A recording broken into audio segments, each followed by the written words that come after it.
All right, let's do something a little different today. We're going to take a single everyday word, a word you've probably used a bunch of times already today without even thinking about it, and put it under the microscope.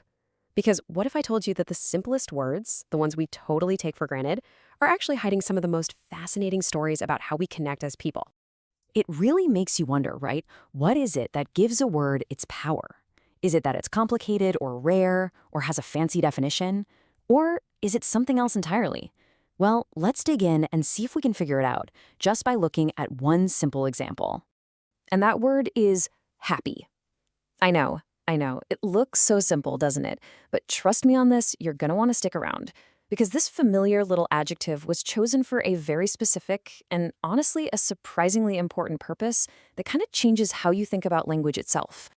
So to really get what's going on here, we have to, take it apart. Let's take a closer look at the anatomy of happy. Okay, first things first, let's just listen to how it sounds. Here in the US, it's pretty short and crisp. Happy. But if you hop over to the UK, you're more likely to hear this. Happy. Did you catch that? That little stretch on the vowel at the end? It's a tiny, tiny difference, but it's a perfect example of how even one word can morph and adapt as it travels around the globe. All right, let's talk definitions. And the first one is, of course, the one we all know and use every day. It's that feeling, right? That internal sense of, hey, things are good, usually because something nice just happened. Super straightforward. We all get it instantly. But here's where it gets interesting. It's not just about what's going on inside our own heads. We also use the word to describe the thing that causes the feeling. I mean, think about it. A happy day isn't a day that literally has emotions. No, it's a day that makes us feel that way. The word kind of projects itself outward onto the world.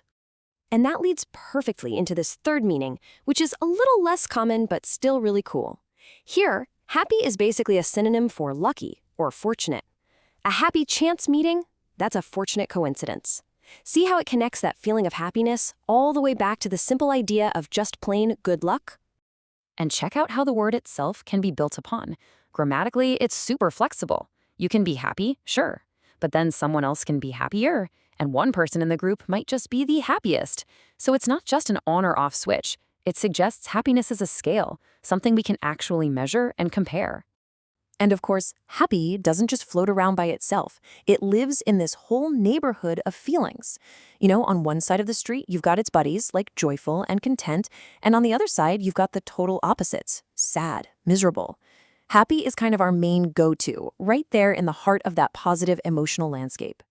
Okay, so we've looked at how it sounds, what it means, the different ways we use it, and honestly, it all seems pretty standard so far, right?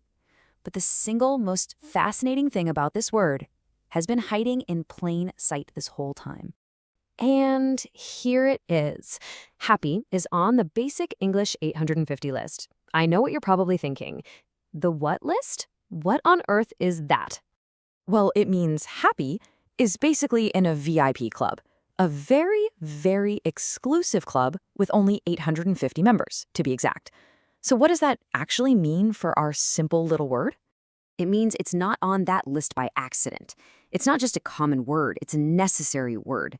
It was handpicked as one of the absolute most essential building blocks for the entire English language. So let's zoom out for a second and look at the bigger picture here. This gets us into the whole world of what's called basic English. And it's kind of like a language inside of a language. The whole thing is built around this magic number, 850.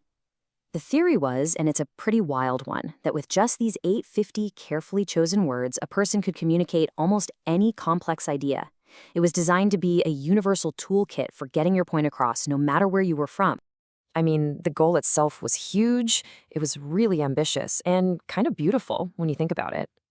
The idea was to create this foundational vocabulary that anyone, anywhere could learn, to tear down communication barriers and allow for clear international conversation. The whole philosophy was basically, you don't need a million words to share $1 million idea. Okay, so let's bring this all back home, back to our word happy, and why any of this really matters. It all comes down to the power of simplicity. So it turns out a word like happy isn't simple just by coincidence. It is powerful because it is simple.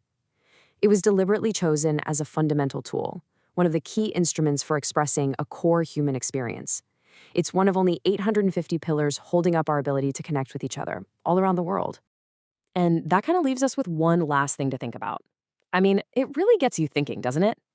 If your entire vocabulary was reduced to just those 850 essential tools, what would you choose to say?